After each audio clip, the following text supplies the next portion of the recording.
Europe 1. Nikos Aliagas, vous recevez ce matin le dessinateur de presse Plantu pour son livre 10 bonnes raisons de ne pas se faire sauter, publié aujourd'hui aux éditions du Seuil. Bonjour Plantu. Bonjour. Ce livre, ce sont des dessins nouveaux et plus anciens aussi, que vous avez montrés au recteur de la mosquée de Paris, Dalil Boubaker.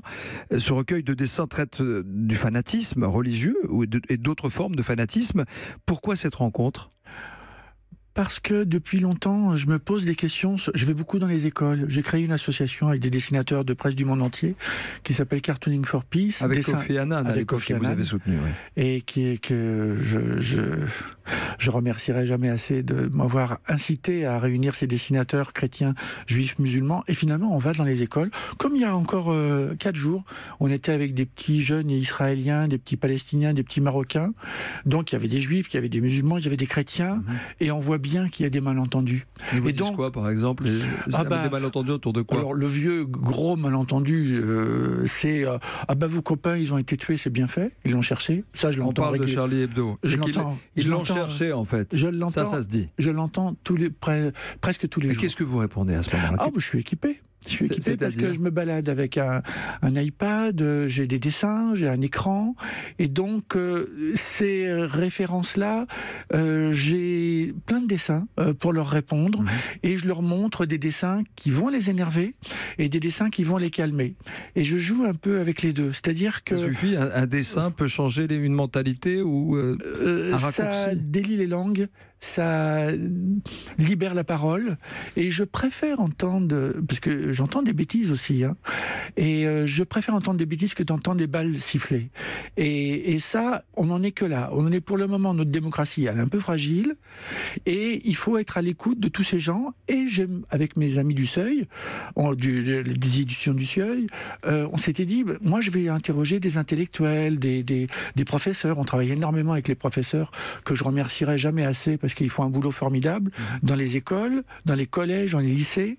Et puis j'ai dit, après tout, un imam, ce serait bien, et puis on pourrait... Tiens, pourquoi j'irais pas voir le recteur de la mosquée de Paris ? Ça commence comme ça, en fait. Exactement. Ouais.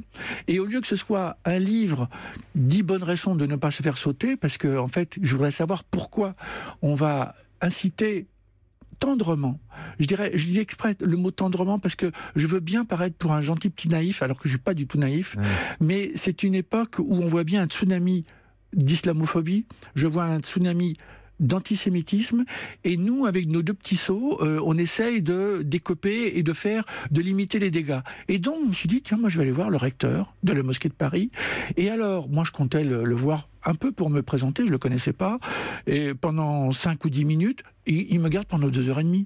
Et je lui montre des dessins. Et alors, justement, la couverture, je l'avais déjà en tête. 10 bonnes raisons de ne pas se faire sauter, avec un gars qui est en train d'essayer d'appuyer sur le bouton, avec une petite colombe qui essaye de couper les fils quand même. Et autour de lui, une ceinture de dynamite. Voilà. En fait, Et je me dis, mais quand il va voir le dessin, il va peut-être me foutre dehors, je sais pas. Et alors ? Il a accueilli tous les dessins. Tous les dessins, et il a même réagi, et je me suis rendu compte... Il dit que les premières victimes, pardon de vous interrompre, du terrorisme, ce sont les musulmans, c'est ça ? Et je le dis dans mes dessins, depuis des années. C'est que, ou par exemple, on pense à la terrible tragédie du 14 juillet à Nice. Un tiers des personnes qui ont été tuées sont musulmanes. Donc il faut le dire et le redire. Et puis quand il me dit... Vous savez, à chaque fois que j'entends qu'il y a un attentat au couteau, à la Kalachnikov, je me dis, pourvu que ce soit encore pas un musulman. Et il a le cœur déchiré à chaque fois. Et alors, on ne se rend pas compte à quel point il est... Alors à chaque fois on me dit oui, mais il représente quoi ? Il représente quand même 30% des mosquées de France. Alors on va me dire c'est pas assez, mais c'est un lanceur d'alerte. Ça fait 20 ans qu'il dit les wahhabistes, l'Arabie Saoudite essayent d'installer à Genève. À Genève, il balance enfin il raconte des choses incroyables dans ce bouquin où il nous dit j'ai alerté. On ne m'a pas écouté. Plantu, vous alertez aussi d'une réalité dans les écoles. C'est important. C'est-à-dire que vous parliez des intellectuels, des commentateurs, parfois aussi dans les médias, qui ont des grandes théories, qui parlent de statistiques, mais la réalité, le quotidien d'un prof dans une école avec des élèves qui ont une confession musulmane ou juive est totalement dans une autre réalité. On ne parle pas la même langue, en fait, sur le terrain. C'est ça que vous nous dites. C'est exactement. Merci Nikos, parce que c'est vraiment ce que je ressens vraiment tout le temps. Il n'y a pas longtemps, j'étais dans le sud de la France, dans un lycée professionnel, et il y en a un qui est un petit jeune. Ouais, monsieur, je peux poser une question? Et tous les autres disent non, lui c'est le feuge. Alors je dis, quoi c'est le feu? Donc après je vais voir les profs, je dis pourquoi il n'a pas pu poser? Il est juif, c'est quoi? C'est ça? Ouais. Ah non, il n'est pas juif, mais c'est parce qu'il ne l'aime pas. Alors il l'appelle le juif. D'accord. Donc je me dis, est-ce que c'est encore sauvable cette histoire? Est-ce qu'on peut encore espérer mettre les présupposés de côté? Sinon je ne le ferai pas. Je le fais comme si j'allais réussir. Alors évidemment, nous on n'est rien, nous on n'est que des dessinateurs.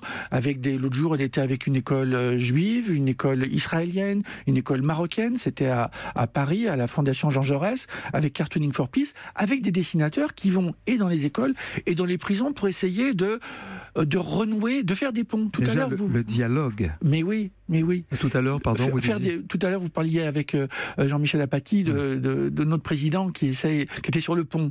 Et je me dis qu'il est sur le pont d'un bateau, évidemment. Ouais. Et je me dis, tiens, j'ai peut-être un truc à faire sur le pont. Pour le dessin du Monde aujourd'hui? Je sais pas. Vous le rendez à quelle heure le dessin? Je vais le faire dans votre bureau si vous voulez bien. Ah oui. Tout à l'heure. On peut le filmer, on peut partager sur les réseaux sociaux avec le hashtag Europe 1. On a le droit ou pas? Oui, vous avez le droit, mais vous allez voir, je suis pas beau à voir, hein, parce que quand je cherche mes idées de dessin, oh là là, je suis terriblement angoissé parce que on est auquel étage? On est au premier étage, là? Oui, bon, parce que François Ier encore. Donc ça suffira pas, parce que j'aime bien l'idée de me dire, tiens, je pourrais me foutre par la fenêtre. Non. Donc du premier étage, je risque de rebondir, ce que je fais quand même depuis pas mal de temps quand même. Il n'y a pas de souci d'ici, ici on renaît, vous le savez. Plantu, vous faites un travail considérable parce qu'un simple dessin, entre guillemets, peut faire réfléchir, sourire et changer les mentalités. 10 bonnes raisons de ne pas se faire sauter aux éditions du Seuil. Ça sort aujourd'hui. Merci d'être passé nous voir. On a hâte de partager votre dessin tout à l'heure avec nos auditeurs sur les réseaux sociaux. Je voudrais bien savoir ce que je vais prendre. Vous allez trouver quelque chose, j'en suis sûr.